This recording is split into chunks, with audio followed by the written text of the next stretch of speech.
Tisztelettel köszöntöm Önöket az első magyar. I would like to welcome you on our first Hungarian-Polish political forum. I'm Veronika Antal Horváth, and I will be the host of today's event.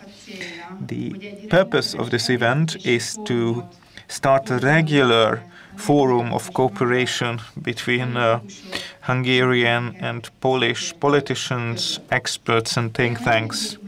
Allow me to welcome and special welcome Judit Varga, the president of the European Affairs Committee of the Parliament, Kinga, the Vice President responsible for international relations of FIDESZ, Balázs Hídvégi, member of the European Parliament, Ryszard Czarnecki, member of the European Parliament,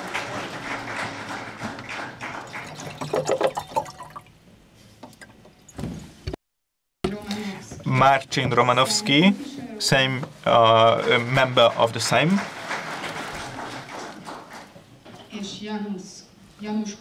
and Janusz Kowalski, representative. First of all, I would like to give the floor to Dr. Miklós Szánthó, Director General, the organizer of today's event from the Center for Fundamental Rights, to hold his opening remarks. Thank you very much, Vera. You know that the Hungarian-Polish friendship is the oldest and strongest friendship of history. The proof of this, being the oldest, is the marriage of Prince Geza, and the proof to the latter, that it's the strongest, is that neither the Turkish, nor the Habsburgs, nor the Russians, nor the European Union or Donald Tusk can break this friendship. The President, Madam President, Vice President, Ambassador, representatives, dear Polish friends, ladies and gentlemen, as proven by the historical references mentioned before, we Hungarians and Polish people can only rely on each other. And of course, we could mention the union of Lajos Nagy, King Lajos Nagy, Rákóczi, who seek refuge in Poland, General Bem, the Soviet-Polish fight, or 1939, or the Hungarian freedom fight in '56, inspired by the Polish Revolution. But it's also true that people try to create an opposition between us quite often, because both the Western powers know that the strength of this Central European region is based on our cooperation between Hungary and Poland. If there is no cooperation, this region is less strong, and if there is cooperation, then we are stronger.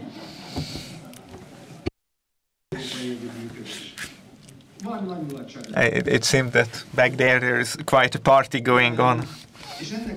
And this cooperation and friendship is, of course, based on geopolitical and economic reasons, but the essence of this is a common awareness of civilization, God, nation, and family.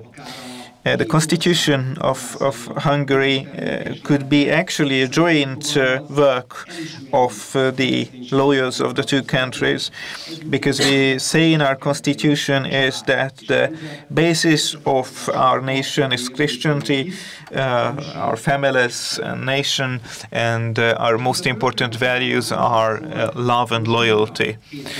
And now, once again, we are challenged by two logics of empires. And once again, we have to learn the lesson. We must remain loyal to this historic friendship, and we should not let the pressure and fake news campaign of any external powers which try to create an opposition between us. The Hungarian-Polish relations shouldn't be forced from the outside. It should be driven from the inside. We should only believe each other, and that's why we are here together today. Dear ladies and gentlemen, it is no coincidence that since our cultural background is the same, the threat to our sovereignty is also the same. Our enemies are the same, because the new line in politics of the 21st century is between sovereigntists and globalists, and what globalist forces tried in 2022 unsuccessfully in Hungary is now done in 2024 in Poland. To reach their political goals, temporarily they cancel the rule of law for a time, and that's what we see in Poland now by conquesting the public media or by the political and judicial processes going on. That's how, from the terror of opinion, physical terror starts. And of course, foreign agents try to manipulate the elections in both countries.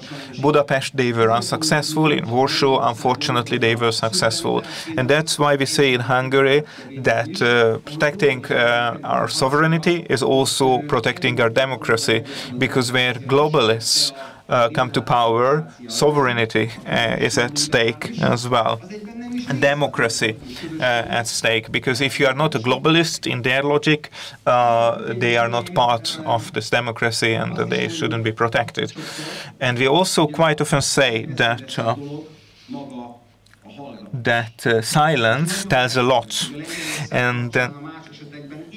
and now I think it tells a lot that the European Union remains silent regarding Poland, and they do not comment on issues of domestic policy.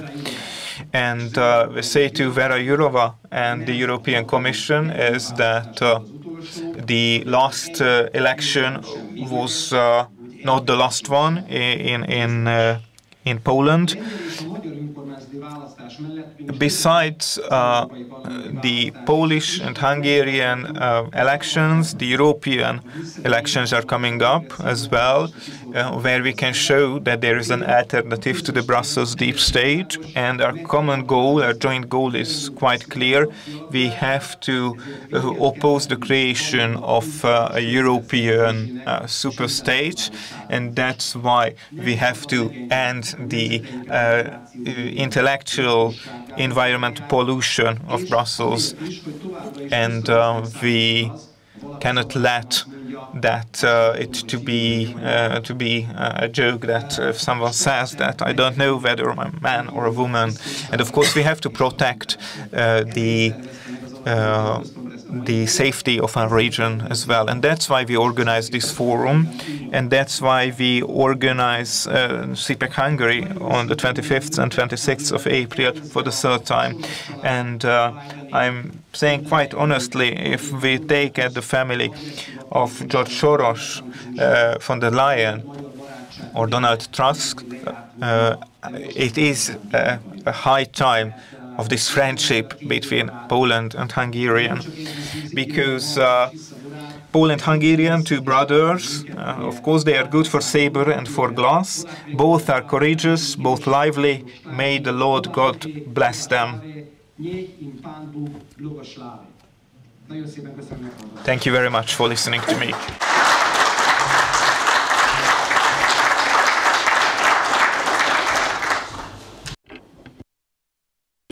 Thank you very much for the director for the fruitful thoughts. And I would like to now ask Kinga Gál, MEP, Madam MEP, to come up stage.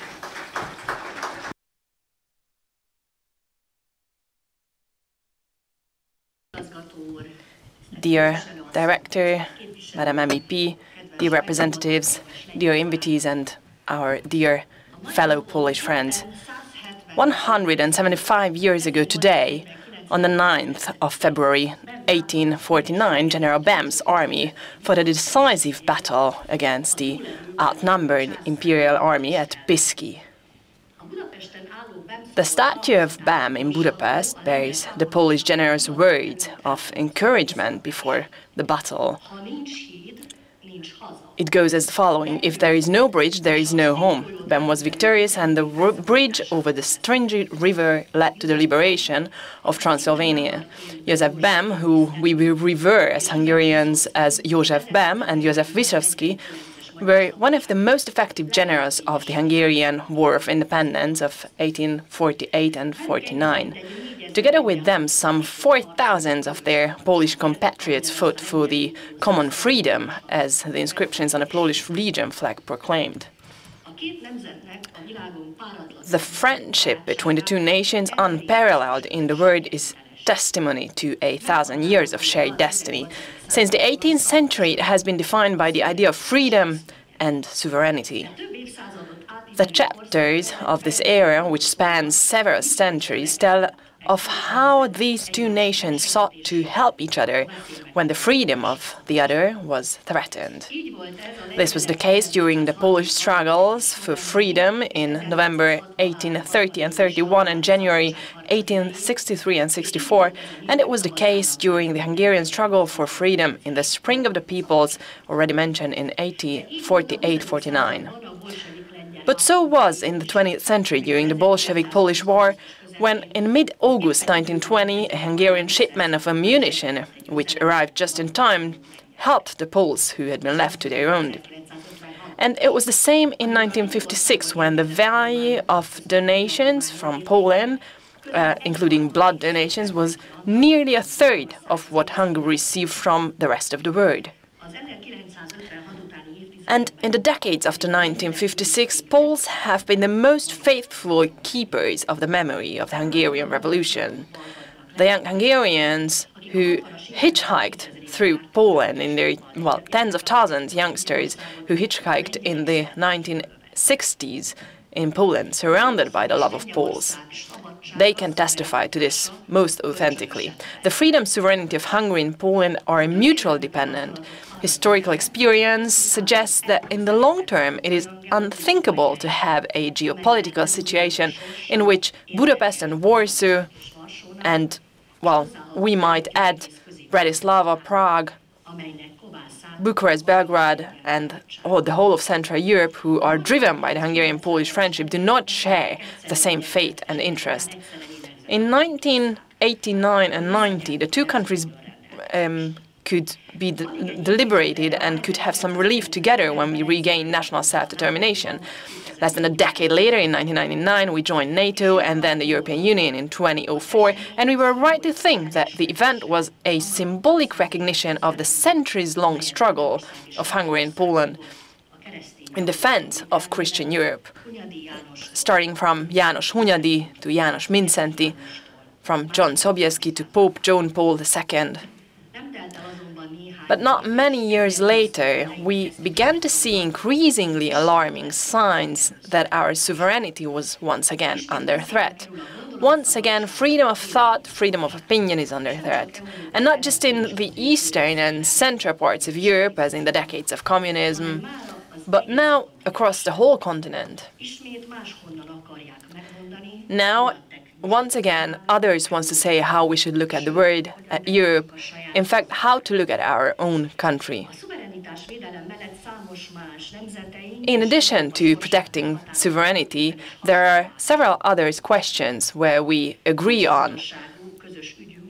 Our common issue, which is of key importance, if rejecting immigration and also opposing the migration pactum, which is not rightful and led by Brussels. Hungary and Poland both refuses the quote, the compulsory quote, which are only an invitation for those criminals. We do agree that we need fundamental change in the European migration policy. We need to strengthen our shared borders, and we have to prevent illegal immigration. We can see the result of Brussels politics on the streets of Western Europe, but we do not want to live in fear in Poland and in Hungary. We also reject gender ideology and the LGBTQ lobby. What would indoctrinate our children under the name of sexual sensitization. We have to claim once again in Europe that raising children is the exclusive right and task of parents. This statement is again supported by the majority of Polish and Hungarian people. It can be seen clearly that in the name of rule of law, they want to pursue a policy and they want to threaten us due to our migration and children protection policy, but we won't let them. We will protect our sovereignty. As the European Parliament election is approaching, these threats and attacks are growing stronger and more aggressive. They know that there is a good chance that the right-wing parties will gain power, which can result fundamental changes in European policy. This is why they are ringing the bells, and this is why they are attacking more and more strongly the sovereignist powers. The EP election in June will be of fundamental importance, so that a political majority can be created that opposes illegal migration, gender propaganda, and it is preferring the family protection. It stands for families and sovereignty, and it ends the double standards. We are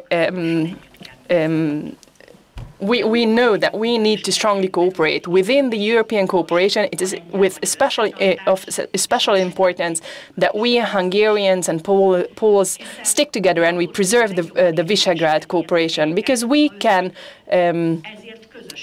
have our interest be validated if we stick together. We are living in difficult times, but we can see that there are questions of fundamental importance in which it is very important that we stand united. Even if we don't agree on everything, protecting and preserving member states' sovereignties and standing up against illegal migration and protecting our children are such common points and agreements on which we can build our cooperation and on which we can together oppose the Brussels policies.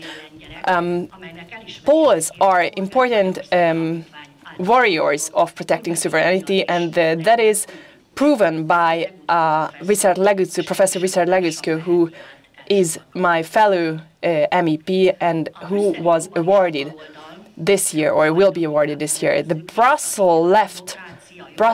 left side in Brussels is going against the original meaning of the European cooperation.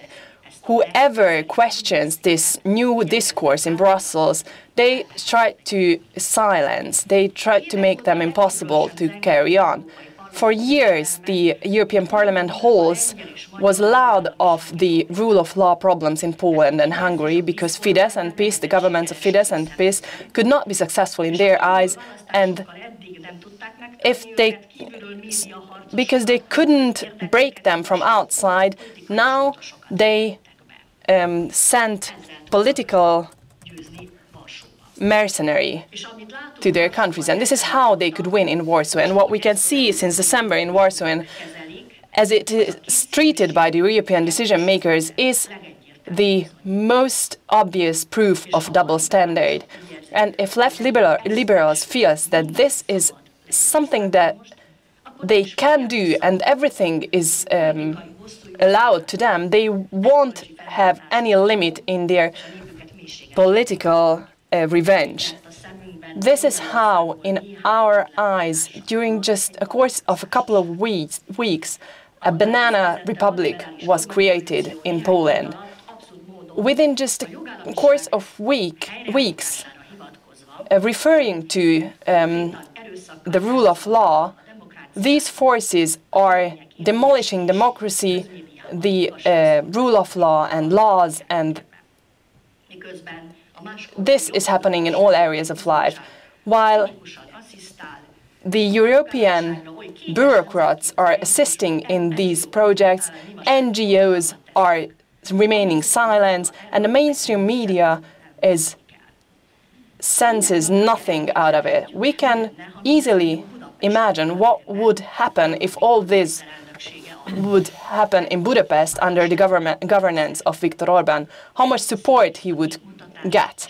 This is a clear sign of hypocrisy and double standard. That is why the FIDESZ delegation of the European Parliament turned to Madame Jourova with an official request so that they should answer what happens in Poland. We are still waiting for the answer. So it's due time to end this scandalous Brussels politics, which judges the rule of law as depending on what the government is like in the given country. So the Brussels mainstream is the one who says what to do. But what politicians and analysts and foreign journalists can do, you who came here today, what can we do for the protection of the European peoples? This is what today is going to be about. It's about the steps that need to be taken in the fields of law, politics and communication in order to share our experiences and outline an effective plan of actions. The how is quite obvious. We can only succeed together.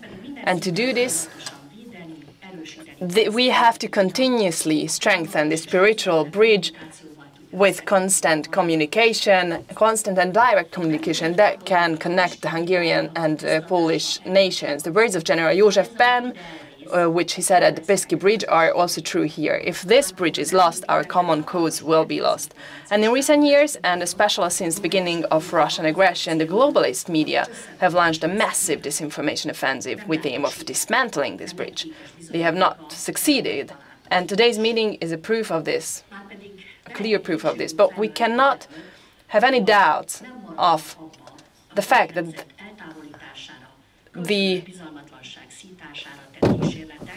the attempts to oppose these two nations will continue, which can now gain a new dimension with the removal of the Warsaw government. That is why our task is to stick together in Europe. We who are for sovereignty, who are for protecting sovereignty and protecting European nations, we have to stick together for our freedom, for our culture, for Christianity, for democracy, and we are at a stage where we also have to protect the European treaties.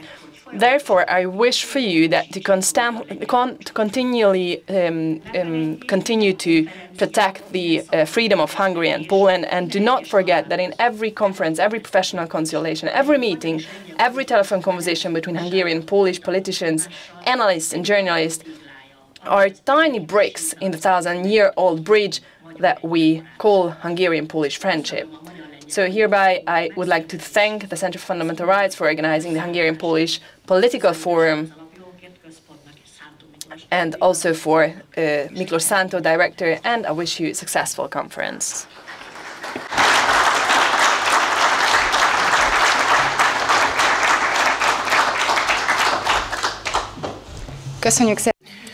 Thank you very much, Madam Vice President. And now I would like to give the floor to Ryszard Czarnecki, Member of European Parliament, to deliver his speech.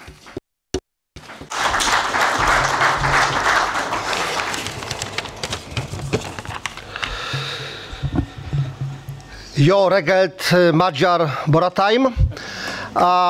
It means good morning, Hungarian friends. Thank you very much indeed for Miklós Szánthó, the host of this very important conference. Dear Hungarian friends from the Parliament, from left side, I'm sorry, and right side, practically right, obviously. They are Polish friends from our parliament. They are very influential journalists and experts from Poland and Hungary. Ladies and gentlemen, it is an honor to speak in the historic capital of a historic country, a country that has made a huge contribution to European culture, civilization, and politics. It's also a pleasure, great pleasure for me to speak to friends, friends who can count on us, friends on whom we can count. We are in a unique time. Europe is at a crossroads. The voice of those political parties that want a Europe of homelands, a Europe of nations, Europe of traditional values, Europe of Christian heritage, rather than a Europe systematically transforming into a single state and cutting itself off from its roots and values is getting stronger. At a time like this, cooperation between our countries, between Poland and Hungary, is even more important. Two countries that in the past had a much, frankly speaking, larger territory than now, but still have great aspiration to influence the present day and the future of our continent, To play such a role, we must respect our roots. We should not import the standards and customs of those who came to Europe in hundreds of thousands, treating it as an ATM, cash machine, bankomat.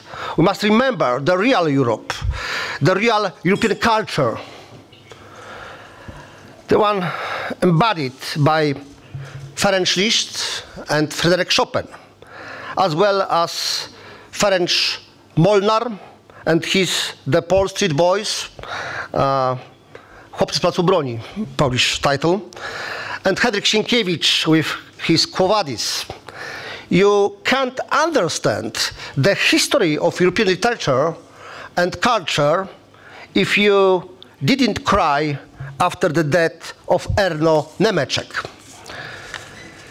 Those who have not learned the Christian message from Henryk Sienkiewicz novel Quo Vadis also understand little about Europe's heritage.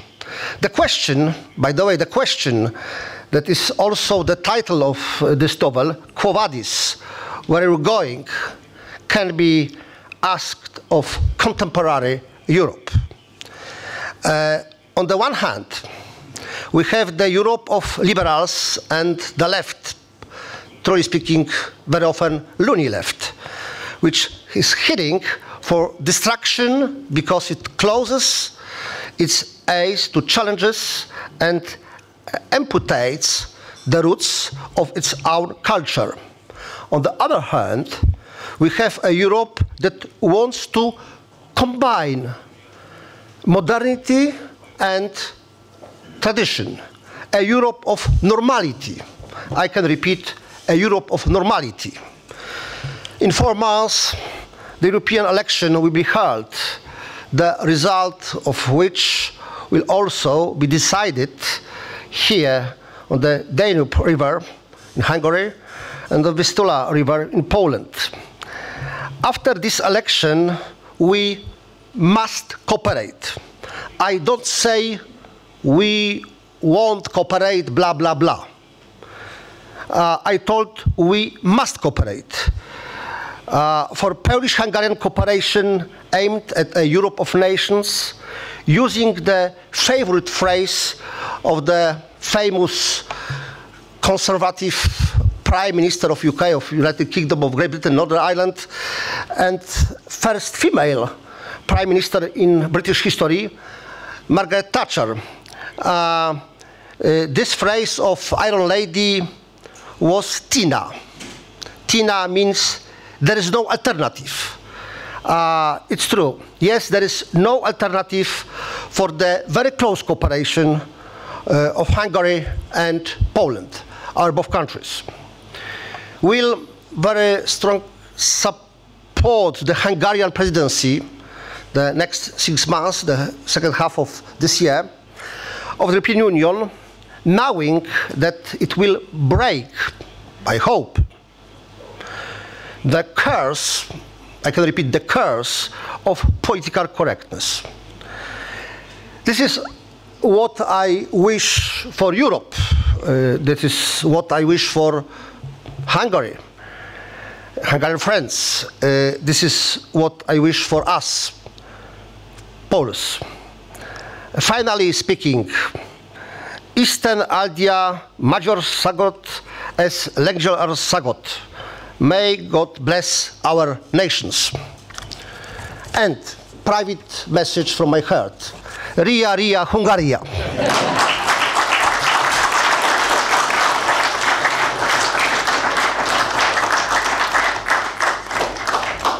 Köszönjük szépen, képviselő. Thank you very much, Mr. Representative. Ladies and gentlemen, our event will continue in English. Allow me to call up on stage the members of the panel discussion. First of all, Judith Varga, Chair of the Committee on European Affairs of the Hungarian Parliament. Marcin Romanowski, the representative of the same.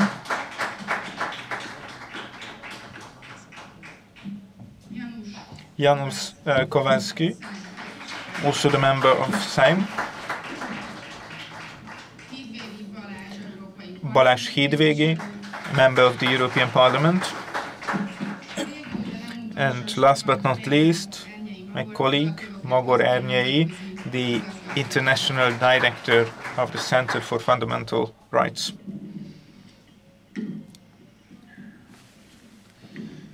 Ladies and gentlemen, and a very warm welcome to each and every one of you. My name is Magor Ernyei, and I'm the International Director of the Center for Fundamental Rights.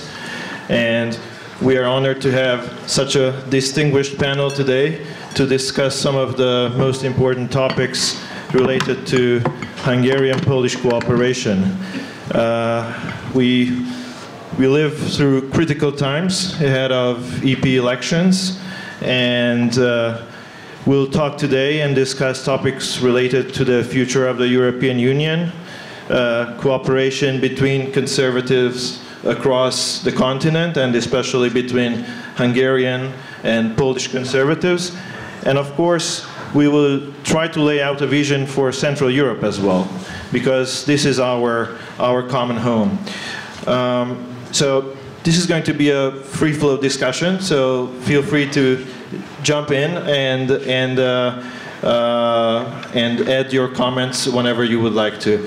So my first question goes to Ms. Varga. Polish and Hungarian conservatives have a joint fight in Brussels. We see the overreach of the European Union all the time. We see the hypocrisy and double standards. We see how they turn a blind eye on what's going on in Poland with rule of law questions and so on and so on. So what can Hungarian and Polish conservatives do together in Brussels to stop these policies? Thank you very much, dear ladies and gentlemen, honorable members of the European Parliament, honorable members of the Sejm, dear Polish friends. Actually, it's a pleasure for me to be here. You refer to the fact that we are living in critical time, but actually, as far as I'm concerned, I have the impression as if I had been living already in critical times for the last 5 years. Miklós rightly listed the beautiful moments of our common history, the Polish-Hungarian history. And I think we are very lucky because what happened in the last 5 years, or already 7 years if I count the date of 2017, the 20th of December, when Article 7 procedure was for the first time in European history launched against the country, and 1 year after, in September 2018, Article 7 procedure was launched against my country. I think this common struggle of our countries also became actually an immortal part of our common history. And we are lucky that we are living through these critical but also historic times for our Polish and Hungarian case, showing bravery all across this very, very hard and difficult procedure, and also mutually reinforcing our values. And I have so much experience what the hearing against the country means in the Council of the European Ministers. I had the pleasure to sit next to my colleagues throughout, I think, 7 hearings. And what our strategy was for our mutual, aid in this procedure, to be silent and not to bother each other and let the others to make the very bad role of naming and shaming a country which hasn't done anything wrong, just has chosen a conservative sovereignist government who defends our core values. And I started with this element, Article 7, which became a symbol, I think, of our modern common history, Polish and Hungarian history. But also throughout this sacrifice, I'm certain that we can also help the future of Europe, because this fight is an evidence itself that you have to keep in mind that Europe can only stay Europe or European if we fight for these values. But actually, Madam Honourable Member of the Parliament just rightly said, the Christianity, Europe is for the Europeans. We have to protect our families, and we also have to fight for our national identity. And your question was how we can add to the European future, to the European campaign, whether there's a chance for European conservatives. I think that many momentum of this fight, the rule of law jihad fight, how I call it, gave a symbol and an easily applicable evidence in the campaign that what is rule of law about? It's a blackmail, it's a political blackmail, it's a witch hunt, and I think it shows bravery for the countries, for other sovereignists, other conservatives, and they are standing up for us because they are also standing up for their values. And this fight is for them also something which requires respect vis-à-vis our nations and vis-à-vis our conservative values. So it can give, I think, great dynamism to the campaign. Not to mention that they already don't hide the dramaturgy. What is happening in Poland, it's a mere evidence that it's about a political fight, and this is at stake if we give up. And I will join forces, hopefully, with all the conservatives and sovereignists in Europe, so that we may have a great victory to shift the balance towards the right. Thank you very much. Yes, you mentioned rule of law jihad. I think that's a very good expression. I wonder what our Polish friends think of what's going on in Poland right now. So we see, for instance, decisions of the Constitutional Tribunal ignored. There's a crackdown on the public media. MPs arrested. So what's going on right now domestically? Well, first of all, thank you very much for the invitation for this event, and answering the question. I think that without any exaggeration, we could say that nowadays, after almost 2 months of the new government, left and liberals, we have to deal with some kind of construction of lawless state, actually. my PhD thesis was about, it was 20 years ago, about the Unrechtsstaat law in Germany and how to deal with the past. And I never expected that we will have such problems in Poland because there's no week in Poland now without some kind of government criminality. It's really the case because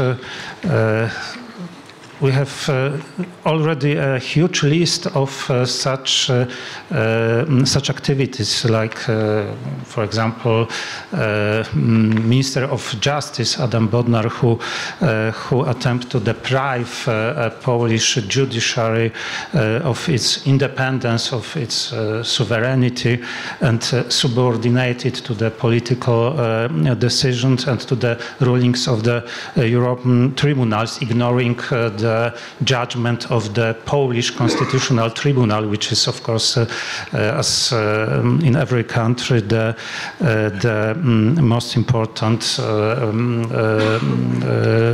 state authority regarding to the legal system. Secondly, for example, a questioning of the status of National Judiciary Council, which is the constitutional state authority responsible for opinion regarding candidates to judiciary. As I said, undermining of the status of Constitutional Tribunal and ignoring its sentences. We have already 3 or 4 cases where the sentences of the Constitutional Tribunal were completely ignored, as if the institution doesn't exist. Of course, the unlawful attacks on media, on public media, which is of course very important because media are the 4th most important authority in the country. As you said, the conviction of 2 members of parliament this is some kind of and there was a violation of presidential clemency, act of clemency, and of course a violation of a principle of separation of power and preventing the member of parliaments, Mr. Kamiński and Wąsik, from entering the parliament and taking part into the legislative process. So in this regard, we have also in Poland some problems with, how to say, dualism of the legal orders determined by this socio-political division. So actually, we don't know already what is the actual source of law, because for example, the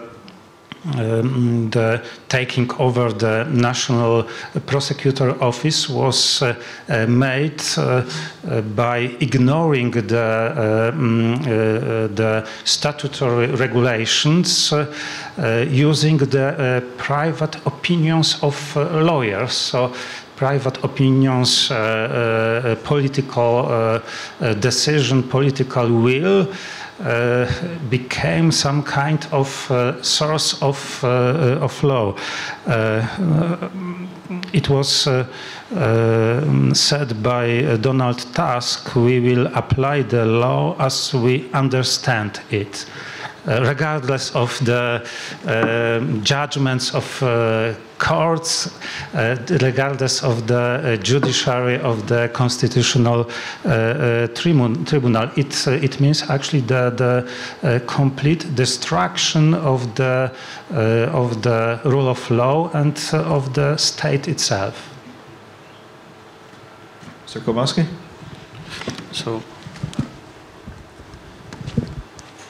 First of all, I would like to begin with saying that I'm proud that Hungary show all the Europe, all the nation in the United Europe how to fight for sovereignty. And I have a gift for you to Polish-Hungarian library, if it exists in Budapest, my book about Polish patriot, former president of Republic of Poland Lech Kaczynski and president also of capital of Poland, I mean Warsaw.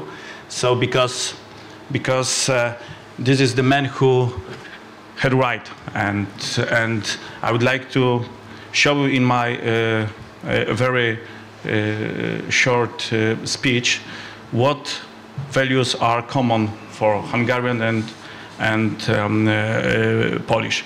First of all, I know and I remember that 10 years ago Viktor Orbán had a very important speech about illiberal democracy, liberal state. And he was right. This model should be, I think, also existing in Poland and other states in the European Union, because, for example, let's look at bureaucrats. They talk about rule of law. So the question is what they do now in Poland. For example, look at Donald Tusk.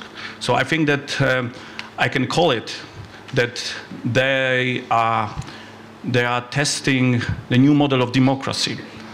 The new model of democracy, I can call it the democracy of lawlessness. Something what is very dangerous for European Union, for our values, for freedom, for our nation and for sovereignty. So, but the most important thing for me is talk about things which are similar to Hungary and Poland, because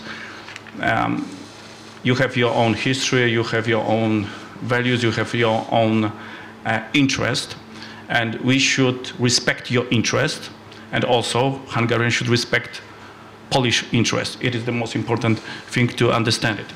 So, first of all, unfortunately, now you do not have a partner in Polish government, because it's a liberal and bureaucrats government, and they don't understand Hungarian point of view, and they don't understand, and they don't want to understand Hungarian interest.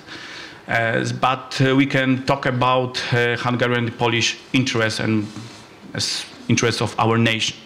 So first of all, a clear stance that European Union, in my opinion, and I think also it's your opinion, cannot become a state. The European Union must be a union of sovereign countries, sovereign states. And the German vision of European Union should be and must be completely rejected. And because, of course, you know that Germany wants to control the whole European Union, the countries by Brussels, by controlling Brussels, and which will take over the competencies of the member states. And there is no agreement on that, and I think that we agree with that. And I would like to thank you for your new initiative, very interesting initiative to found a new institute to defend Hungary's sovereignty. It's a very important project, and you will set an example to other European countries how to defend sovereignty. Secondly, in my opinion, true solidarity must prevail in the European Union, not egoism. Now, today in Poland on Friday, there is a huge protest of Polish farmers. I was the vice minister of the Ministry of Agriculture, and I would like to say, because I'm a Polish politician, there is no agreement on the liberalization of trade with Ukraine. There is no agreement for the German and Dutch corporation to profit from the trade with Ukraine at the expense of the Hungarian and Polish farmers. We should protect our interest, Hungarian, Slovakian, Bulgarian, Romanian, and of course Polish interest. And thirdly, there is no agreement for the EU climate policy. There is no agreement on Fit for 55. There is no agreement for Fit for 90. and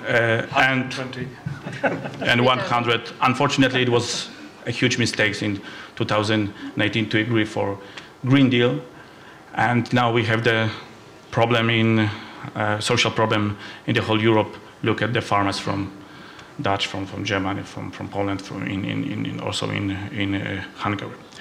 And but when we talk about interest, I would like to support, because I was a vice president of the Polish oil and gas company, the biggest Polish company of gas. And for example, with my lawyer team, we won the battle with Gazprom, $1.5 billion from Gazprom. And I know the situation, Hungarian situation, when we're talking about gas. And in this time, I would like to say that I support every project that we could, for example, use Polish ports to import LNG gas to Hungary, to build your security in next 10, 15 years. And I think the right-wing parties support this kind of way of thinking, because I believe that we should build the architecture of security from north to south, not from the west to east. It is the most important thing. So now Donald Tusk thinks in another way. He wants to, of course, build relation with Russia and Germany. And thank you very much for this invitation that we can talk about our interests, because for me, Polish and Hungarian interests are very close. And I remember, that's why I started to give you this book. 19 years ago, in 2005, Lech Kaczynski is the president of the capital of Poland, of Warsaw, making an agreement with Budapest, with the beautiful, one of the beautiful city in Europe, between Warsaw and Budapest. So thank you very much for invitation, and thank you very much that we try to find our common values, our common interest. And I hope, it is my hope, because this year is very important, that we together make Europe great again.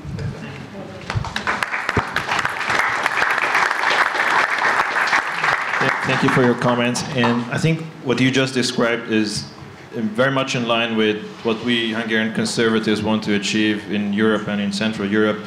So if I may, to Mr. Hidvégi, what is the place of FIDESZ in the European Parliament in the future? FIDESZ has 12 seats right now. Your allies in Law and Justice and Sowerna Polska are members of the ECR. How do you see the future of FIDESZ in the European Parliament? Bright, because I'm a born optimist. For us, the number one priority is, as you already alluded to it in your question, is the strongest possible way to represent conservative Christian democratic values. European parties, party groups in the parliament and elsewhere are means to achieve that. They are not a goal in themselves. We're open to all kinds of solutions, actually. We have good relations with the ECR, we have good relations with the ID group, and we have good relations with some people who remain in the EPP. And these need to work together in one way or another. In a conservative approach or attitude, you don't necessarily even have to create a party at the European level, just one for everything. You can work together on issues that are important for us. And we've all talked about those issues. And Mr. Czarnecki and Kinga, they talked about those values that bind us together. And I have to say that it's astonishing to see how quickly, in what a short time, things have degenerated in Brussels and at the European level. We have come to an Orwellian world in a very short time, where words now mean or are used in a way that they mean the opposite of what they actually originally meant. And those who profess themselves to be liberals and the champions of the rule of law, as they say it, always question mark or quotation marks there, they really have become the fiercest opponents of freedom today. So they are making a caricature of liberalism. It's not about liberty, it's not about freedom as it originally once was, as an ideology. It is now about the intolerance of other views than their own. And they have become increasingly angry and aggressive about it. And the Polish developments, what Tusk has been doing since he formed the government, is an exact illustration of that. And the silence, the deafening silence in Brussels of Jourova, of all these champions of the rule of law who have been giving us lessons for years now about how to do things and how to respect the Constitution, etc., they are silent. They don't have any comment whatsoever. Whereas we hear news from Poland that they are already talking about removing judges from the Constitutional Court. I mean, it's just an absurdity. So we really have to wake up, and be quick in finding, the right political strategy to react to all of that. This is not easy at all, because by nature, I think conservatives are respectful of the law, respectful of frameworks. And we all remember, well, some are very young here, but a big part of the audience, as well as I think we all remember how Europe and the West was, something we all dreamt about 35 years ago. It was a normative category. At least in Hungarian, we still have this expression when you say something is European, do it in the European way. That means to say in the right way, in the good way, because that's how we all thought about it. But we have to realize that the European Union of today, the Brussels institutions, the Parliament, those who are the elite today, they are nothing to aspire for. And we have to fight against them. Now, we have to find the ways to do it, find the best way also in terms of a political party, political fraction, alliance, whatever it may be, to do that and strengthen our ability. But it's not only that. It's also a struggle for the public, for the people. We have to explain this to the people in a way that they also understand the danger that all that poses. And this has to go against the tide of publicity today, of all the big companies, of all the official channels, television, commentators, all of that. It's all against this. So it's a very difficult undertaking. So I really welcome this opportunity as well as every other opportunity where we can talk about it and think about it together. And our friends in Poland, they are facing a very, very tough situation. Because really what the other side is doing with the assistance of Brussels and this media world and the mainstream is the systematic destruction of the rule of law, of the rules, of the laws, of the Constitution.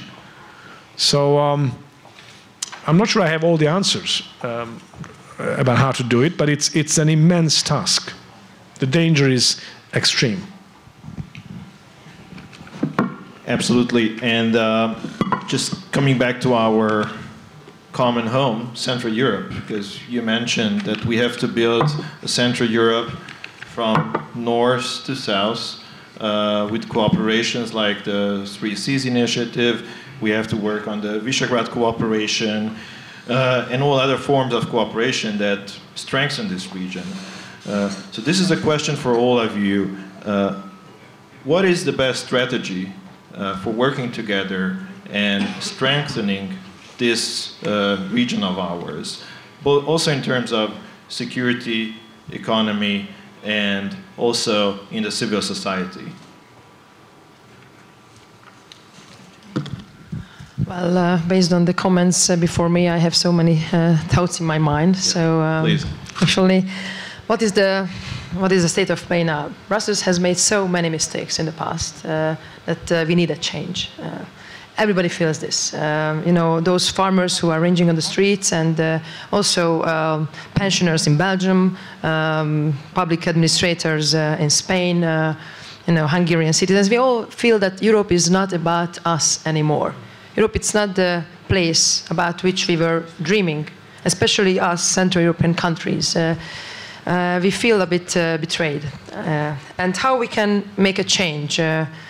First, we have to define the problem.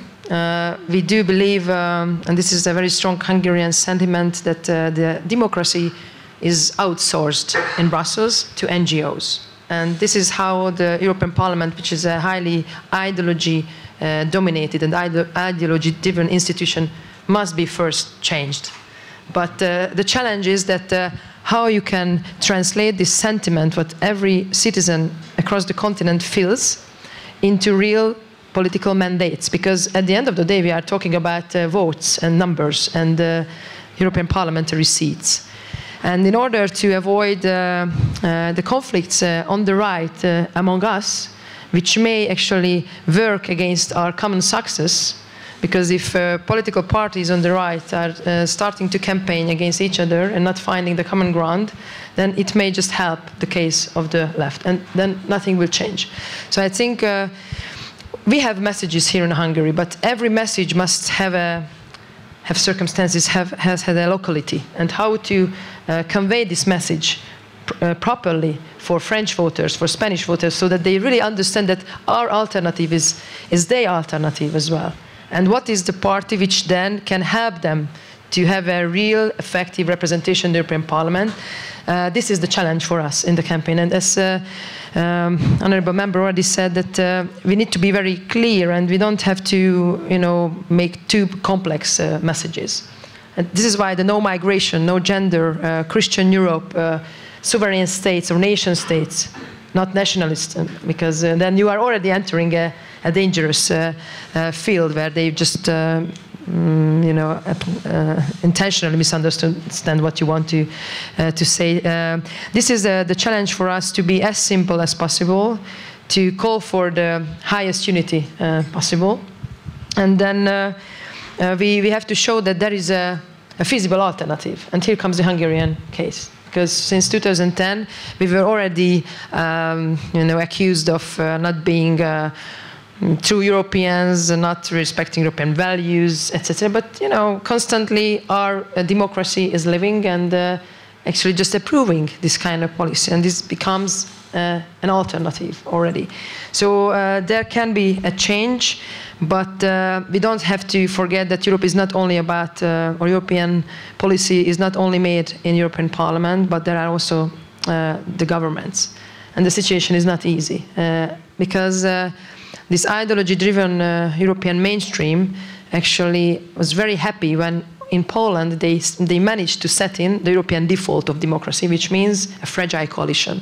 When the politically dominant party, which is the real winner, the relative majority is with PIS, but then, mathematically speaking, little small political forces, just because they hate the conservative forces, they were able to form a coalition. But this coalition is very fragile. So this is how I describe the result that time, last November, that Brussels won a lobbyist as a result. This is Mr. Tusk. I'm sorry to be so clear.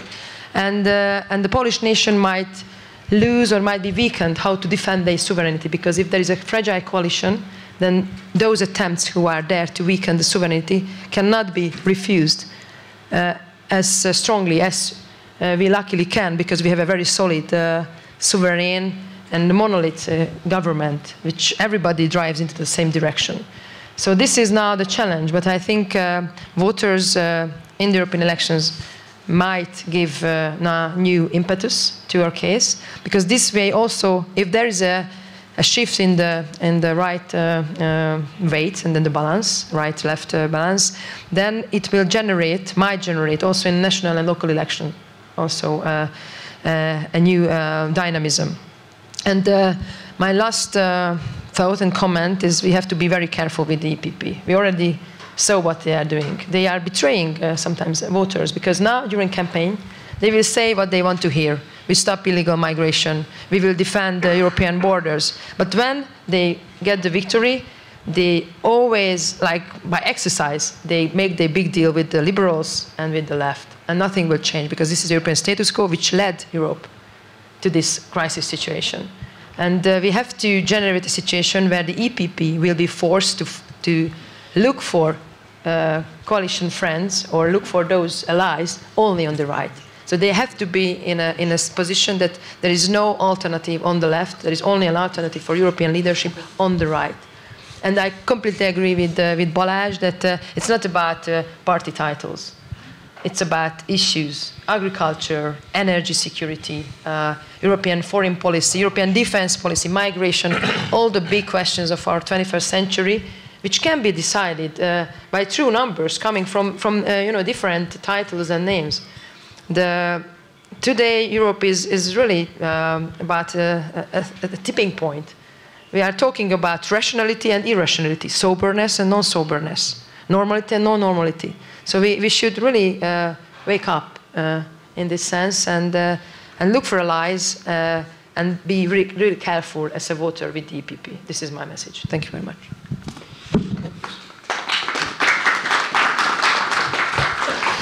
My dear Hungarian friends, as you know, our leader, Zbigniew Ziobro, former Ministry of Justice, is seriously ill.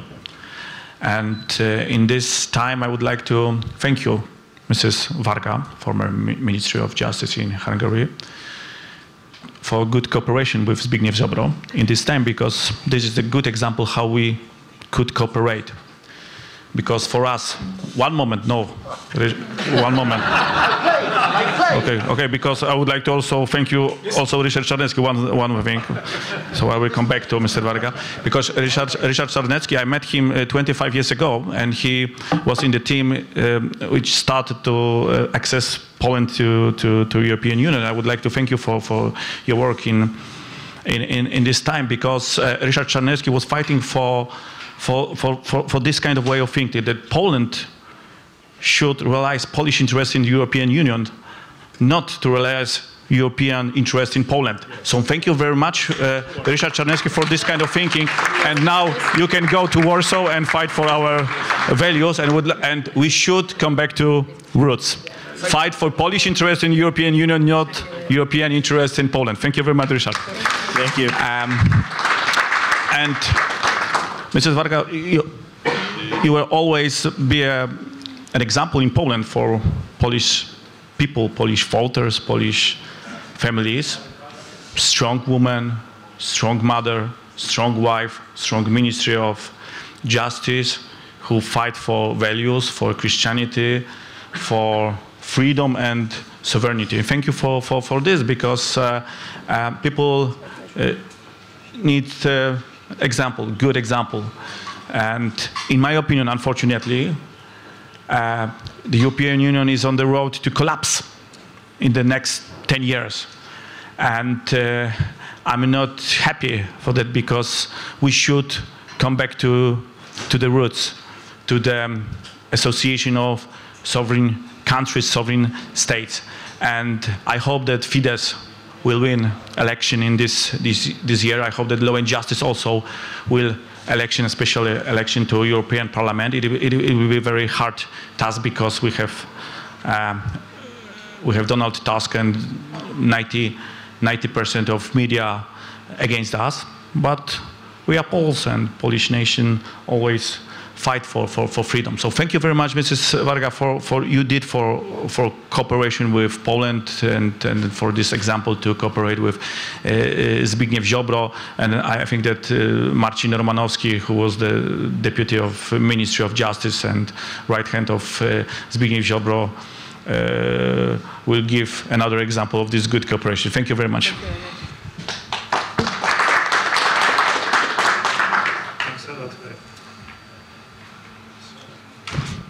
it's okay. Thank you. Thank you very much. Of course, I just wanted to mention our cooperation in the framework of the Polish-Hungarian research platform of the Central European Academy is crucial. You mentioned many areas of regional cooperation. I would like to thank you for starting this kind of cooperation on the scientific level, but very important regarding the influence on politics, economy, and society. In this regional context, it's crucial for me because we cannot stand alone or only in a bilateral relation against the process of the centralization of the European Union. I think it's a crucial point, and what you mentioned about the sovereignty, about the problem of preserving the sovereign national state is nowadays, I think, the most important task for everyone. And this process of federalization, of centralization of the European Union will strive to further marginalize the Central European countries,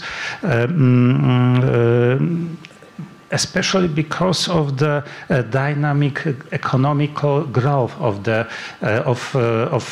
countries of our region, and that's why the process will become more and more in the pressure, yes, on the centralization of the union. From the part of Berlin, Paris, and so-called old Europe. And what we need to do in this regard is just to combat some kind of particularism, I would say, because I see sometimes we can realize sometimes the lack of sufficient sense of a community of interests in Central Europe, as it was said already. And sorry for this comment, but at least in Poland we see still existing complex towards so-called West. So this is in this social context very important task for us to realize that our heritage, Polish, Hungarian, is crucial not only for us but also for the whole European community. Yes, totally agree. Can I add something to this? Exactly that. It's the regional common interest, and it's about Visegrad, not only Poland and Hungary, but we can be the driving force, as we have been, of that cooperation. We have to look at our common past, common history, the commonalities in our region, geographic, historical, cultural, etc., as a resource, as a source of energy, of strength, and work on it, and work towards the people. I very much agree with the last point too. The inferiority complex in the minds of many Central Europeans, Poles, Hungarians, Slovaks, etc., about ourselves, about our relationship towards the West, the Western world, should be left behind. And there are very clear signs how that West is no longer so attractive as it was 35 years ago, but we have to sort of educate our people about it. We have to talk about it. And also make the point that when we look at our history, a long history of these countries in Central Europe, it's clear that whenever we became too much dependent on some other power, Western power or sometimes Eastern power, then even if it looked good in the beginning, sooner or later we had to realize that we became an instrument for that power, and really it's only us who can stand up for our own interests. And it's clear, just clear logic, that if we do it together as a region, then it's easier to do it. And there have been some small examples of that in the past, even in EU history, where the Visegrad countries stood up in budget discussions some years ago and made results, because our voice together is more powerful and weighs more. And we have to do that. And again, use Poland and Hungary, even if it's difficult now with the Tusk government, who is not thinking in that term, but work with the other neighbors, the Slovaks, the Czechs, and also in the wider area, to make that, to drive that point home. And if we do that, and if we do that always sticking to the law, to our constitutions, and sort of meticulously and strongly always remain on that ground, then I think sooner or later we will be successful. Thank you so much. And as we're running out of time, let me ask you from each of you last comment and maybe a message to our Polish friends and vice versa to our Hungarian guests. How can we reclaim the West? Just a small and easy question. Should I start? Okay. With perseverance, as I said before, with sticking to the law, we have to realize how important and how much of value our constitutions are. And it's not by accident that they are attacking our constitutions. That the European Court of Justice is trying to say more often and often that constitutions, don't matter because there is a higher law, the European law. It's not the case. We always have to stick to the treaty and go back and remind everybody that what we signed up for when we joined the EU and what we did not sign up for. What is it that doesn't come from that treaty? And stick to that. And even if they violate the law blatantly, there will be a time when those legal norms will have to get back to normality and the respect of the law, and we have to do that together. Thank you very much. If the question concerns whether we can conquer the conservative or sober West, my answer would be a reference to Prime Minister Orbán's speech, I think 2 years ago in the CPEC, and he listed the recipe for a successful conservative policy. And among those points, it was a very important message. We know that governments may come and go, but institutions remain. And I think in these difficult times, we have to be together with the higher intensity. And I was very happy that you referred to our scientific cooperation, which already started many years ago. And here I see the director, Mr. Szilágyi, of the Central European Academy, which is one of the institutions which is now playing a key role in this transitional period, let's say, when you come back again on government, but institution and cooperation will be reinforced. And about Europe, I think all what we have to do is always remain faithful to our principle.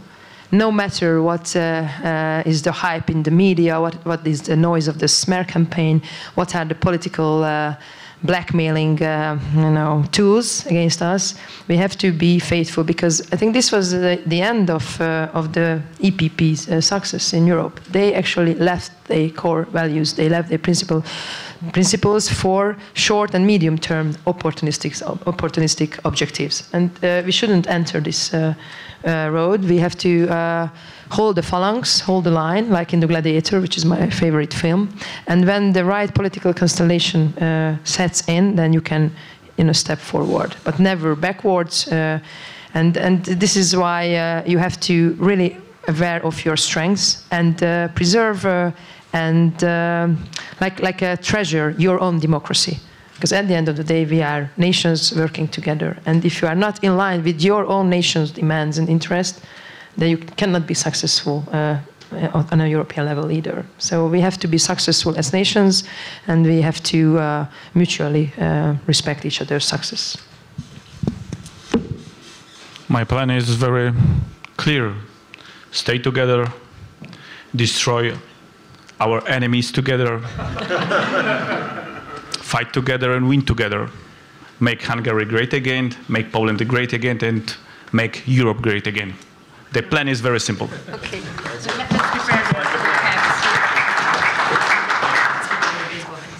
the Yes, nowadays we see how strong Europe, the central institutions of Europe interfere to block conservative governments in the member states. So this is the very important factor, I think, in answering the question. So we need to define our common interests, but stay on common values, family, nation state, our faith, sovereignty. So we need to renew Europe regarding values. It means combat against gender ideology, but also regarding this institutional aspect. So coming back to the Europe of nations, and just we need to discuss how to change the institutional shape of the European Union, just to guarantee the reality of the real principle of subsidiarity and the principle of sovereignty. This is a crucial point for the next period of the European Parliament, I think. Thank you so much for this substantial discussion and for accepting our invitation once again. I think this is a good starting point for a reactivated Polish-Hungarian cooperation. We will continue this at CPAC Hungary in April, so you're all welcome and look forward to seeing you there. And I'm going to give the floor. Tisztelt Hölgyeim és Uraim! Dear ladies and gentlemen, I'd like to continue with the second panel discussion of our conference, where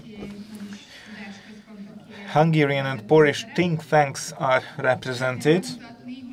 We would like to introduce the members of the panel. First of all, Péter Törcsy, the chairman of the Economic Research Foundation, who is also one of the co-founders and operative directors of the Center for Fundamental Rights. Ryszard Czarnecki, who is the president of the Polish Ordo Juris. Liliana Schmech from the Warsaw Institute, the president of the institute. Attila Kovács, the Central Europe project leader of the Center for Fundamental Rights, and Dénes Nagy András, who is the Central Europe project leader of the Center for Fundamental Rights. I wish you a fruitful discussion. Thank you so much for coming. Jó napot, dzień dobry, good day to you all. But before we begin, might I draw your attention to the motto of our conference, because we haven't talked about it yet. W najtrudniejszych chwilach idziemy razem. A legnehezebb pillanatokban menjünk együtt. In the most difficult moments, we go together. That is a quote from President Andrzej Duda, the President of the Republic of Poland, who uttered these words in 2016, right here in Budapest, at a time which I would say was the high point of Hungarian-Polish relations and began an epoch of 8 years of good conservative governance in Poland. And so the first question that I would like to ask from our panelists is concerning our bilateral relations between Poland and Hungary. How would you rate the current relationship, and how can we strengthen this alliance from the think tank perspective? And first I'd like to turn to our host, to Péter Törcsy, chairman of the Economic Research Foundation, to answer this question. Thank you so much. It's quite a confusing question, because what are we talking about? So bilateral relations between the governments, because it's a different question of bilateral relations between think tanks. So, but I'm going to answer both of these layers.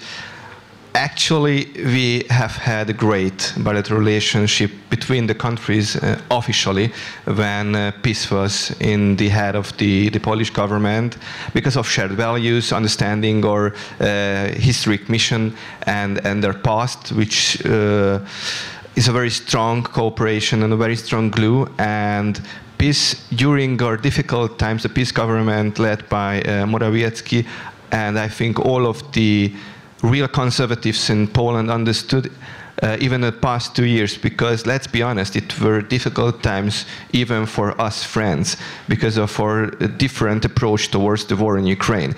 But we have realized that there are more which connects us than what separates us. And we try to focus on all of the common grounds because there are plenty of common grounds between Poles and Hungarians, even regardless of our political stances. But the official relationship, what is going to happen between the two countries in the future, we don't know yet. Although I have a lot of preconceptions regarding the future of the cooperation between the two governments. And I can recall an EPP summit which happened in 2018 when all governing parties, both of them, even FIDESZ, were part of EPP. And that time, Donald Tusk, the current Polish Prime Minister, was the head of the Council of the European Union. And he delivered a speech about who is a real Christian Democrat and who is not. And actually this whole speech was directed towards the current Prime Minister of Hungary. And he stated that what the Hungarian conservatives have done until 2019 from 2010 regarding migration, family, anti-LGBTQ propaganda, and so forth. And he stated that if you have done this, you are not a Christian Democrat. So the bad relationship embedded already 5 years ago, and there are a lot of turbulences have happened between PO and FIDESZ during that time. So my preconception is that one of the strongest opposition within the European Union of Hungary and the Hungarian conservative policies gonna be Donald Tusk. So I don't expect any smooth, good, friendly relationship between the two countries. And it's a pity, to be honest, because I really regret that. On the other hand, if you're asking how are the bilateral relationships between the think tanks, I think it's never been better. So we have established not only a loose relationship when we can call each other to discuss certain topics, but these are strong relationships that we have established. And we are stepping up together as driving forces of a Central European conservative cooperation on the world stage. Let it be CPEC, or we were just talking with Jerzy a couple of minutes ago that we last met in New York on a family conference organized by the Political Network of Values. And I think on an international conservative level, on a pro-nation-state level, pro-family circles, everyone knows that the Poles and the Hungarians, the conservative think tanks, are going hand in hand and supporting each other. And as Poles and Hungarians, all of our international friends can rely on us that we are very solid when it comes to certain policies which should be represented on an international level. And also we are the first one who are reliable in order to safeguard or really conservative normal tradition in the Western world. And we have proven that we're not only talking about these policies, that we should safeguard our children, stop LGBTQ propaganda, safeguard our borders from illegal migration. We have a track record. Hungarians and Poles have already a track record regarding that policies. And we understood, I think we are ahead as Poles and Hungarians of our Western conservative friends regarding to establish operating think tanks which are having an impact on decision making on private and public level as well, and we found to keep it working on a long term. And what is interesting for me that a lot of Western friends of us are learning from us Central Europeans.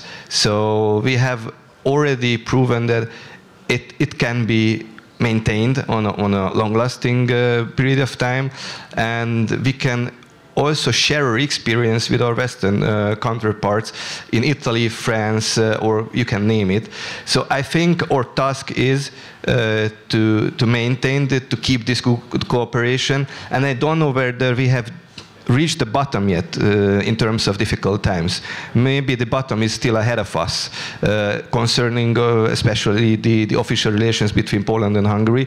So it's high time to stick together, to focus on common grounds and represent our very important distinguished values in front of all of our governments and on an international level as well. So that's for your question. Thank you. So indeed, the message has transformed. What was a state-to-state message has now been converted to the think tank level, because if you read the news, if you're listening on the radio and what's going on in Poland, I think we can say that we are very concerned in Hungary. So Jiří, what is going on in Poland? And from the think tank perspective, what can Hungarian-Polish think tank cooperation do to improve the situation? Many of that was already presented by during the last panel. What's happening now in Poland, in fact, is a collapse of all democratic institutions and the liberal takeover of the state, the hostile takeover of the state. And not many institutions, the public institutions, will survive. So on that state to state, government to government level, the relationship, the mutual relationship will be hostile in the next few years. But we have to remember that this very special relationship we have with Hungary is not a government to government relationship. It's not even our today's communities relationships.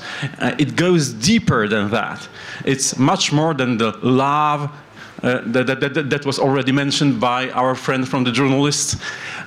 It is a very strong mutual trust between the nations that was formed and is a very good, stable backbone for the regional cooperation.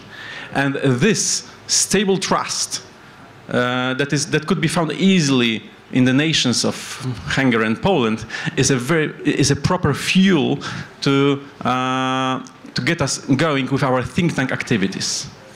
And it is the proper level to communicate, and it is also the proper level to cooperate when the governments are hostile.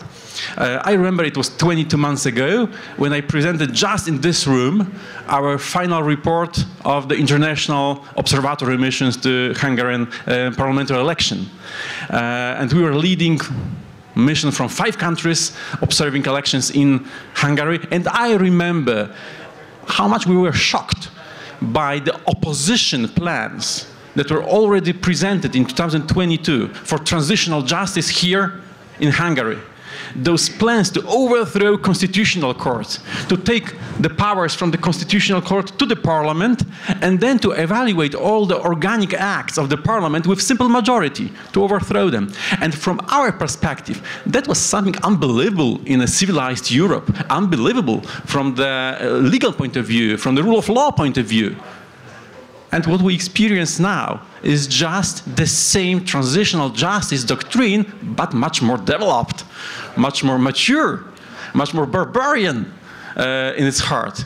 They are not only taking constitutional court. Just tomorrow I'm going back to Warsaw, and straight from the airport I'm going to the street manifest, street protest in front of the constitutional court. Because what is already happening now, they are trying to extinguish 5 mandates of the judges of the Constitutional Court to take over the majority. But not only that, you know, all the cultural institutions, national galleries, national institutions of art are already being taken by the government against the law and against the precepts of the rule of law. And what can we do now is to delve into the common DNA of our cultures. And this is what was being done in Hungary for many years, what has been done in Poland for 8 years, to look at our Judeo-Christian roots, to look deeper into the role of Judeo-Christian culture, of the Western civilization, and to preserve what is left and to develop it in a form to be offered to the European Union as a vaccination against the gender ideology, against the socialism that is taking over European institutions. And what probably is now our job as think tanks is also to show to our nations what they want to do with us in European Union. It is a great job for the next 1 or 2 years to show what's happening in European Union. What was the Conference on the Future of Europe? What are the very clear, what is the very clear vision of Guy Verhofstadt and the majority of European Parliament as it comes to the reform and amendments to the European treaties. And that probably is what we could focus on now, to show why do we need sovereignty. Not only in Poland, but also in Hungary and in other countries of European Union. That's just what we are doing now, and that is probably the strongest single policy upheld now by the Polish conservatives back then there in Poland.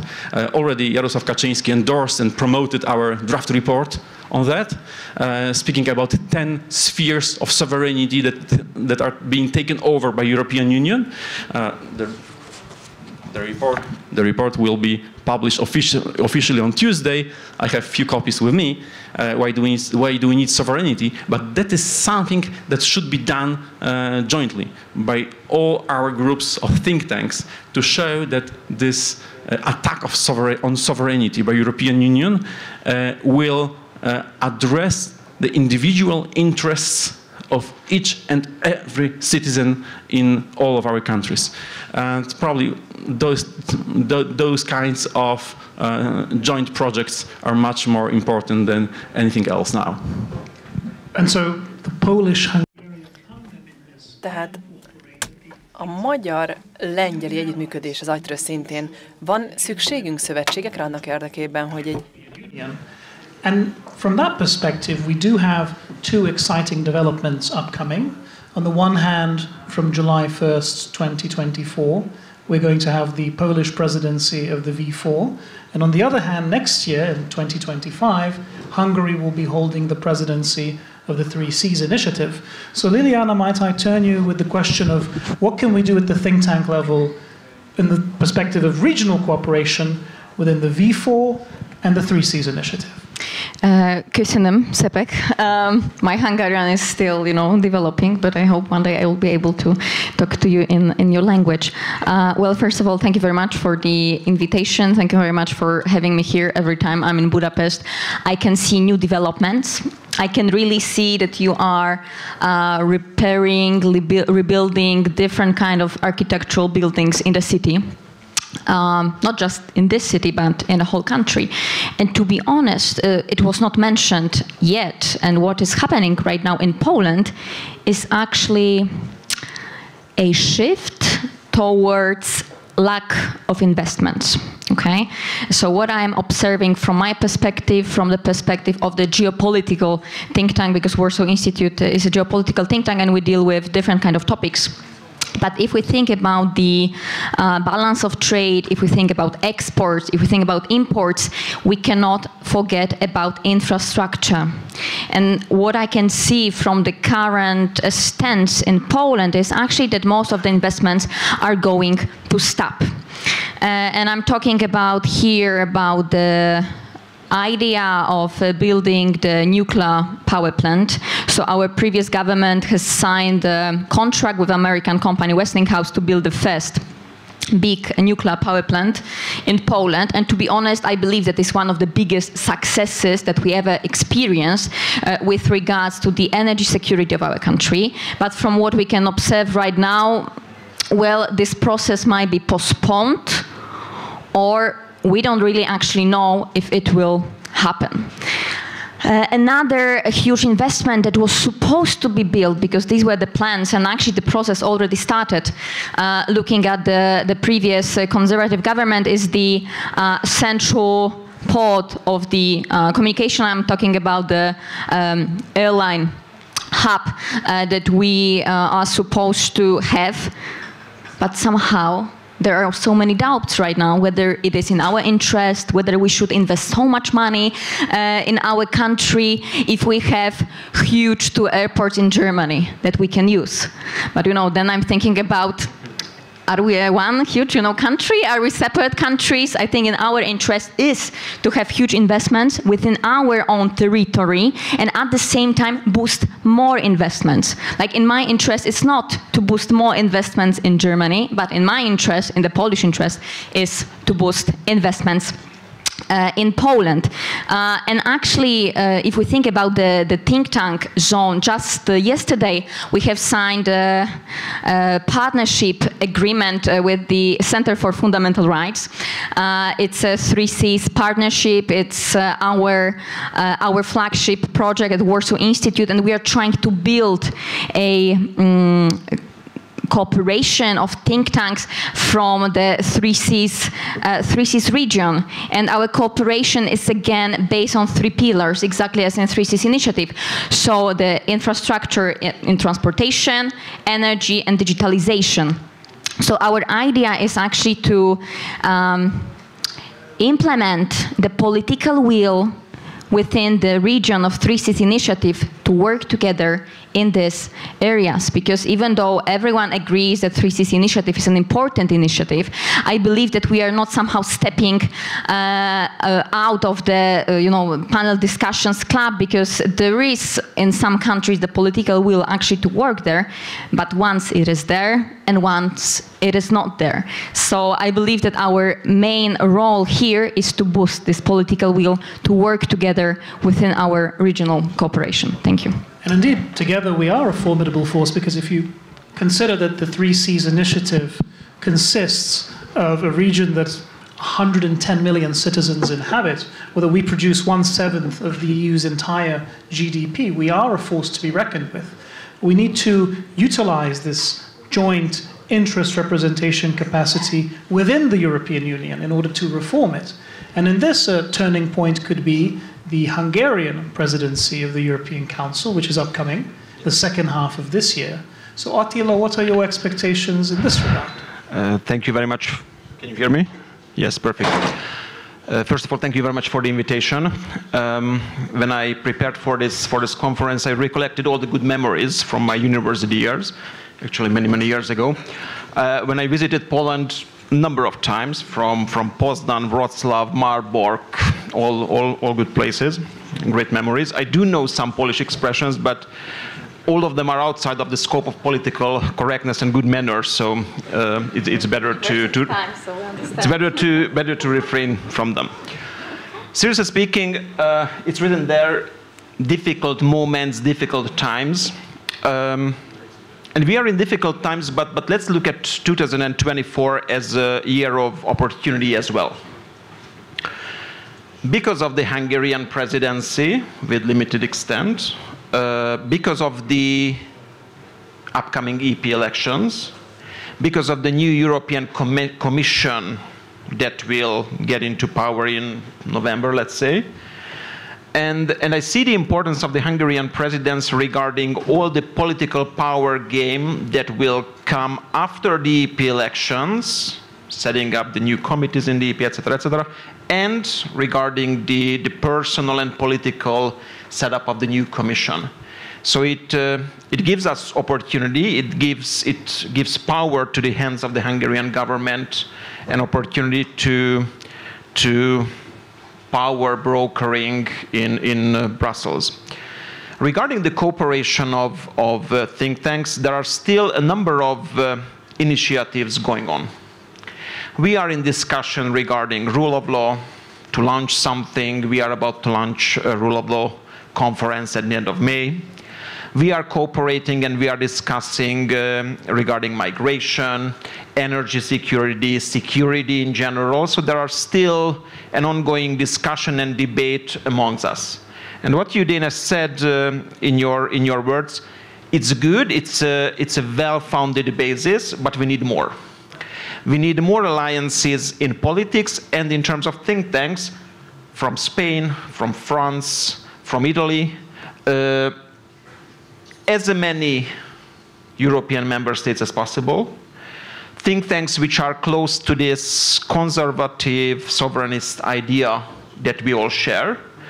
And these think tanks can support governments or parties in opposition in order to give proper answers to the challenges that we all face, no matter whether it's Poland or Hungary.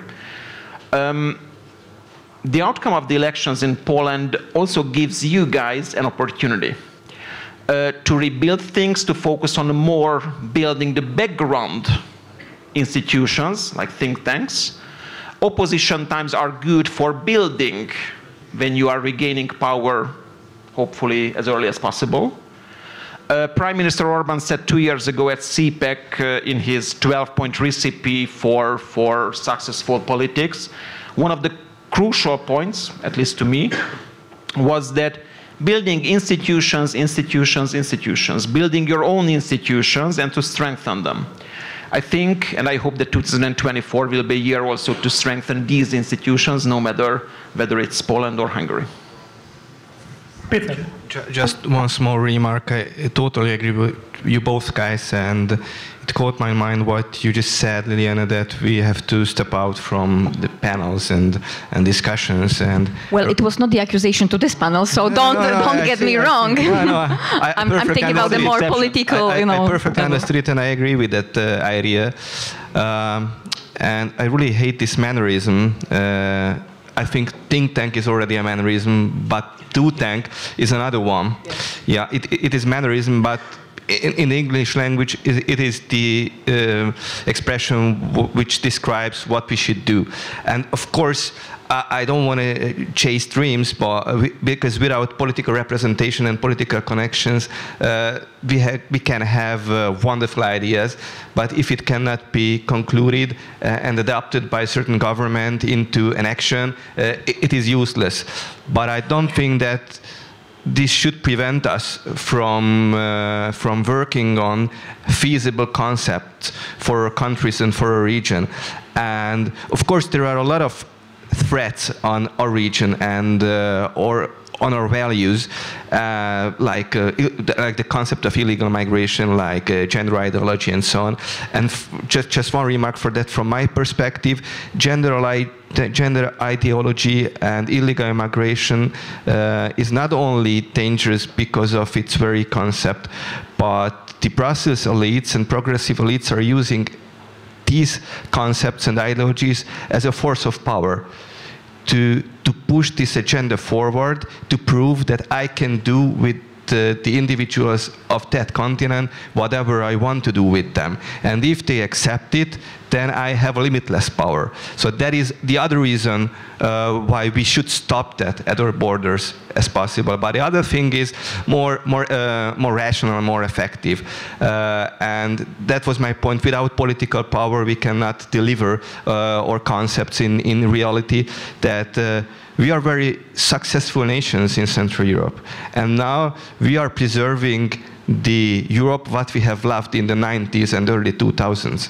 And it should be the next powerhouse of the future Europe, what we represent here. But somehow, and I know there are, it's not a conspiracy theory from me, what just you said, that why to build a hub for airports if there is two German who should be behind that idea? So exactly, that's what I'm thinking about, you know. And my point is that despite of the fact that we are successful nations with booming economies in this region, we are not interconnected on an infrastructural way. So to get to Krakow from Budapest, it should be less than 3 hours, and it is 6. We should invest much more into our economies and countries. And interestingly, Hungary invests more into Poland than Poland invests into Hungary. But still, the transport, the routes of transport, the routes of FDIs are not north-south, but still east-west. And our task is we cannot transform it in a snapshot, but we have the knowledge, we have the experience, and we have the guys to carry out researches, policy papers, which can be feasible. And we cannot get rid of the networking, which I mean under that 2 levels. We have to keep our network strong, and we have to build networks to the decision-making bodies, public and private ones, because some of the elements of the future of Europe should be to strengthen in all terms the cooperation in Central Europe, from trade, from the perspective of infrastructure, and also we can help as think tanks or do tanks, to use this mannerism again, to find the ways to complete the differences between our political decision-making bodies, because that is the thing what we have learned from our progressive counterparts. So the progressives all around the Western world are using think tanks and NGOs and whatsoever to have an impact and influence on political decision making, regardless of the color or the political ideology of certain governments. And I understand that we are going to have difficulties between Hungary and Poland now because of political differences, but we should complete that and push forward our agenda, what we believe in. It is important for a region. Speaking of that, if I may, Jerzy, what I would ask all of our panelists is, as we're looking to the European parliamentary elections and as we're thinking about the future of Europe, from your perspectives, from your institutions, could you each name one specific aspect of the European Union that you would like done differently?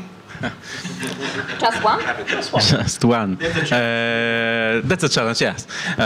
But going back and trying to give an answer to your question as well, is that we need the Polish think tanks. We need to learn not only from our Hungarian friends, but also from American Republican think tanks that already combine not only infrastructural programs and projects, not only energy infrastructure, digitalization, etc., but also civilizational approaches.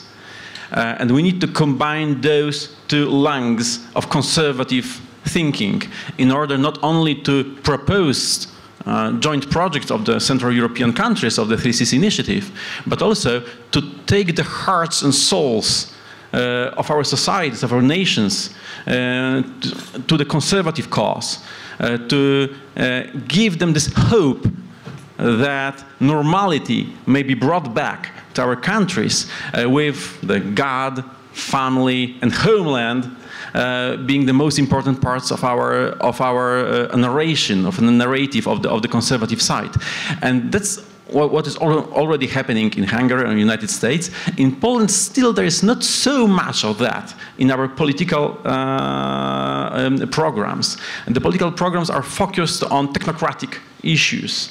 They are not enough focused on civilizational issues. They try to be much more center-oriented. And of course, it opens our public opinion for the influence of the European ideologies. And that's probably what we need to learn, not only from your side, but also from our friends on transatlantic level. And that's exactly what's happening in European Union now, is this takeover of the souls of Europeans. It is Jürgen Habermas who 10 years ago wrote a piece, the plea for constitutionalization of the international law, showing that there is a project in European Union, that there is a project to produce a new European man, a new European citizen, where this nationality of Europe will be much more important than the nationality of ethnicity of every nation. And then the single state may be there, may arrive when already the European loyalty is over the national loyalty with each and every member, each and every citizen. So our aim is to fight with those ideologies that support this policy of European Union to produce a new man. Of course, we all are aware that in the preamble to the 267 amendments to the European treaties, the Manifesto of Ventotene of Altiero Spinelli is quoted. And this approach of Spinelli to European Union is the neo-Marxist approach of a Trotskyist philosopher who wants all the boundaries and nations to be abolished in order to provide peaceful cooperation of all in new European Union under the totalitarian regime of the European Party. And this document is invoked in the preamble of the amendments. And we have to fight with those ideologies, and we have to fight for the souls of European citizens. And then those infrastructural programs will be much easier to introduce and to get support, the popular support for. So reclaiming the soul of Europe. How about you, Liliana? What's your one grand idea? Thank you. Well, Jerzy, you will not be happy because I will talk again about energy and climate. Oh, yes. But in Poland, you know, we have different institutions and we deal with different topics, so we have the diversity. Yeah. But regarding the EU and one policy that I should somehow do differently, well, I believe the climate policy, the Green Deal, should be done in a different way, because I have the feeling that we are standing in front of the swimming pool, okay, and we are jumping. The problem is that there's no water in it. And we are doing it with climate policy, because the climate policy that we are having right now, it's not well suited to different countries. It's not taking into account our different experiences, our different histories, because we are not starting from the same point. Poland is not starting from the same point as, for example, France, with their huge amount of nuclear in their energy mix. So what should be done differently? First of all, adjust the goals to the possibilities of each country. Plus, we cannot forget actually about human, who is in the center of the process. In Poland, we as Warsaw Institute, we are dealing with the topic of energy poverty. And it is a stance where a household cannot actually afford for the electricity, cannot afford to make your house warm in winter. A household cannot afford to make your house cold in summer. And the numbers are around 20%. So if we will push the people to completely redefine their lives, their situation will become even worse. So we have to totally change it. But with the current political situation in Poland, I don't really see much hope in it, because recently Ms. Zielińska, is she the minister or she's the deputy minister? Yes, so she's the minister of climate, and she went to Brussels recently.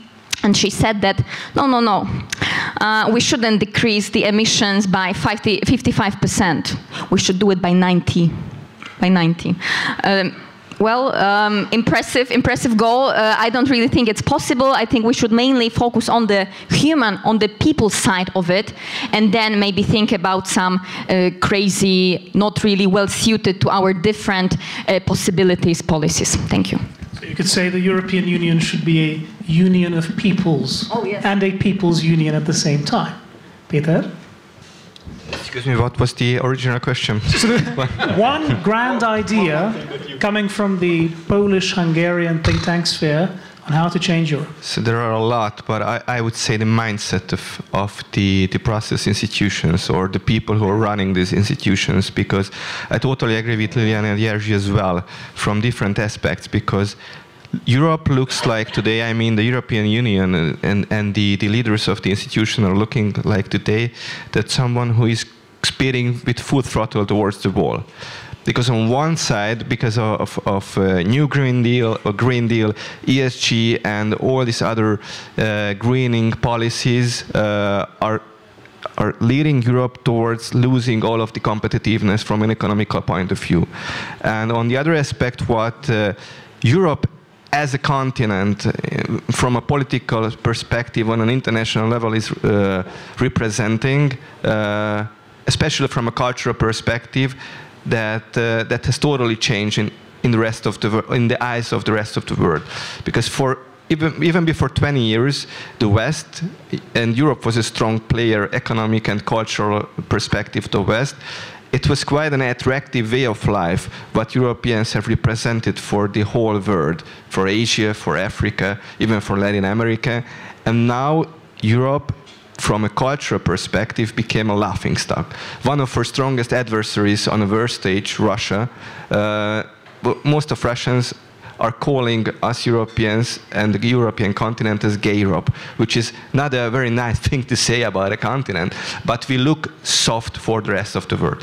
From an economic perspective, and we are pushing forward agendas which are leading us to lose competitiveness on the world stage. And on the other hand, from a cultural perspective, we are becoming again weak because we are representing ideas which has against normality and against the concept of family, nuclear family, against the concept of normal life to recreate yourself, because this is the purpose for a normal human being. And it is understood by the rest of the world. And we are doing, not us, but our leaders are representing a totally different anti-human policies and anti-free market policies on an international level. So I would change the mindset, which is, I think, the most difficult thing, because it needs a whole majority of more than 500 Europeans to change it. Of course, I see promising tendencies on national level with the member states.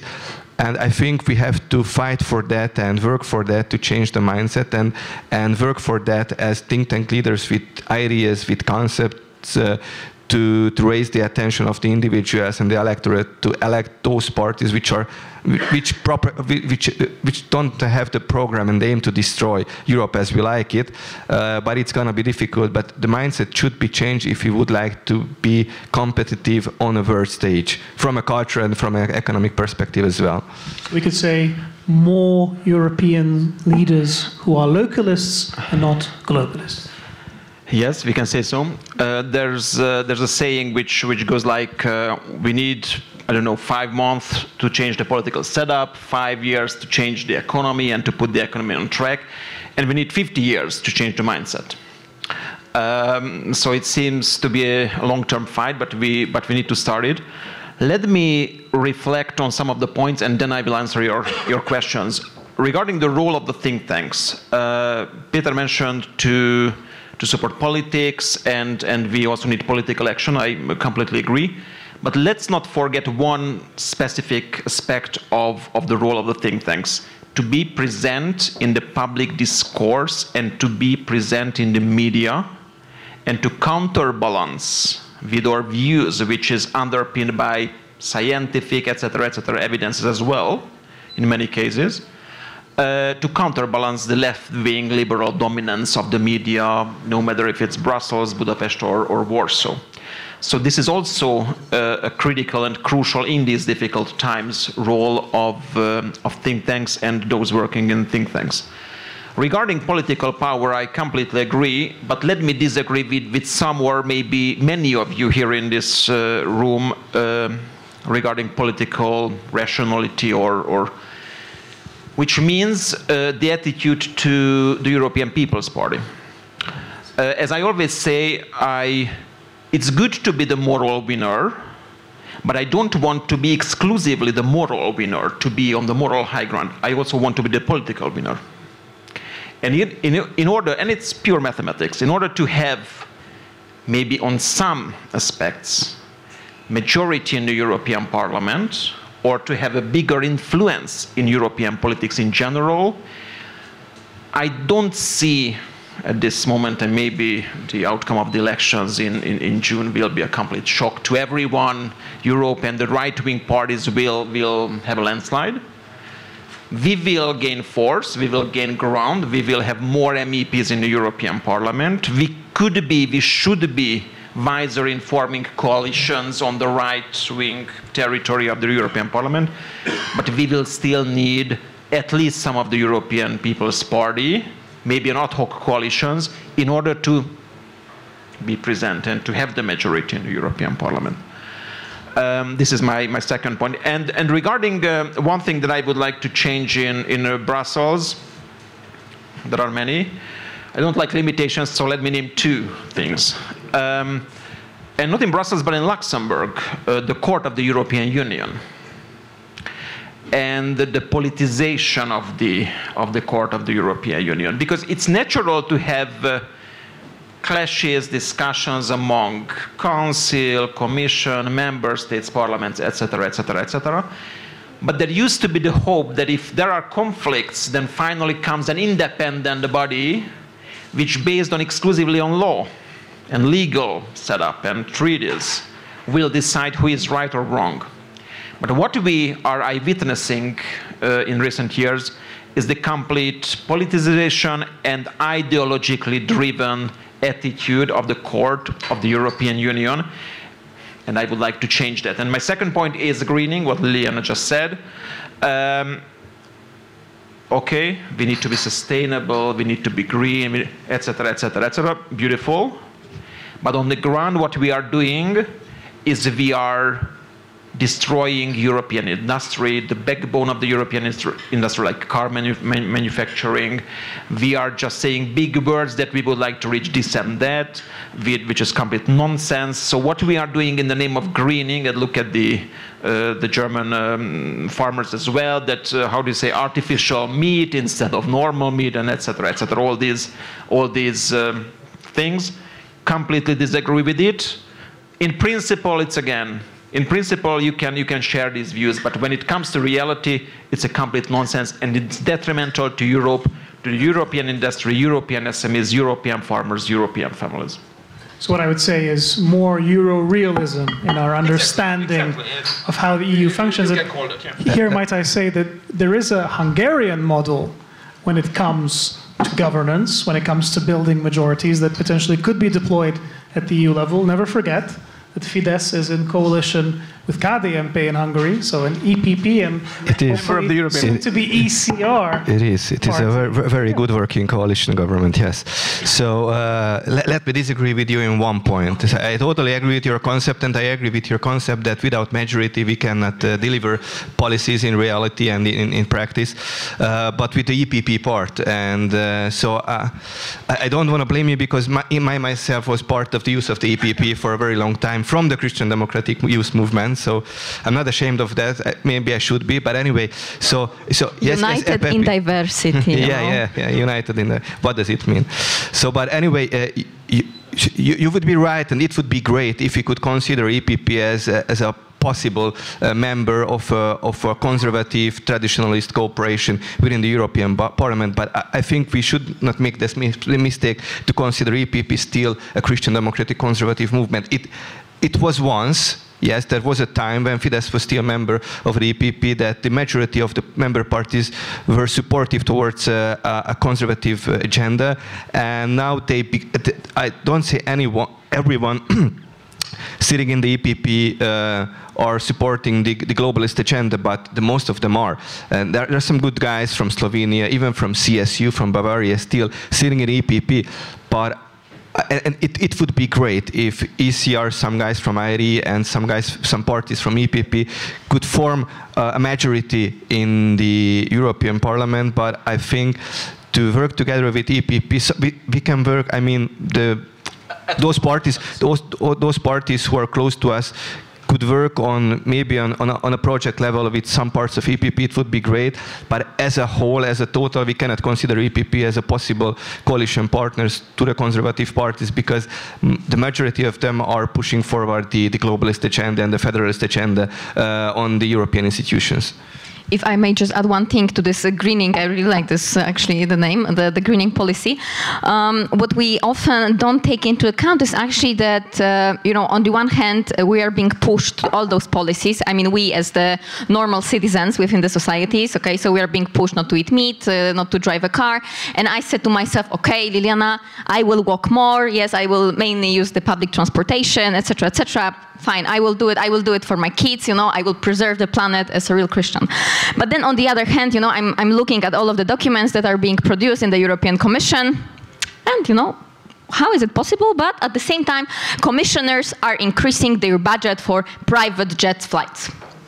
And tell me, is it okay, just to let the normal citizens to sacrifice their lives and completely change their lifestyle, and at the same time, they are increasing their budget for private jet flights. So, but there's the hypocrisy of all these. Yes.